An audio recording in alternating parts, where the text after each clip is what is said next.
খালিদ বিন ওয়ালিদ নাম শুনেছেন? খালিদ বিন ওয়ালিদ, উনি আগে ছিলেন কাফের, উহুদের যুদ্ধে আমাদের বিপক্ষে ছিলেন, তার হাতে অনেক মুসলিমের শাহাদাত আছে। উনি পরে ইসলাম কবুল করেন এবং এমন ভাবে ইসলামের খেদমত করেন, তিনি বলেছেন আমি 100টার মতো যুদ্ধ করেছি, 100টার মতো। 100টা যুদ্ধ করেছেন একজন ব্যক্তি ইসলামের পক্ষে, কোন যুদ্ধে তিনি পরাজিত হন নাই, কোন যুদ্ধে না। এত চমৎকার রণকৌশল ছিল তার, এত চমৎকার শারীরিক শক্তি, মানসিক শক্তি এবং ইমানি জজবা যে তার সাথে পারত না। এই খালিদ বিন ওয়ালিদের সামনে একজন সাহাবী, তার নাম সালিম রাদিয়াল্লাহু আনহু, তিনি কোরআন তেলাওয়াত করছিলেন। খালিদ বিন ওয়ালিদ বলছেন আমাকে একটু কোরআন তেলাওয়াত করে শোনাও, একটু শিখবো। তো ওই সালিম রাদিয়াল্লাহু আনহু তিনি সূরা মুদ্দাসসিরকে মুজাম্মিল তেলাওয়াত করছিলেন।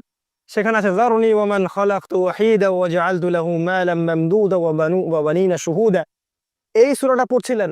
আর খালিদ বিন ওয়ালিদ রাদিয়াল্লাহু আনহুর হার্টবিট বেড়ে মানে হাত পা কাঁপাকাঁপি করা শুরু করছে। এই আয়াতগুলো শুনছেন, হাত পা কাঁপতেছে তার।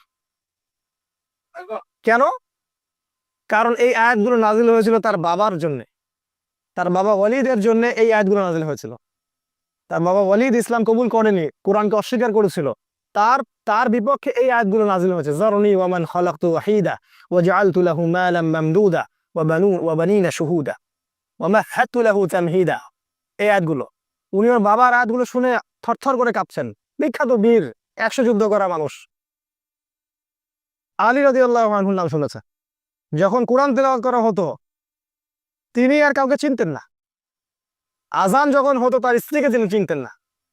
আবু বকর সিদ্দিকের নাম শুনেছেন। মানুষটা নরম ছিলেন।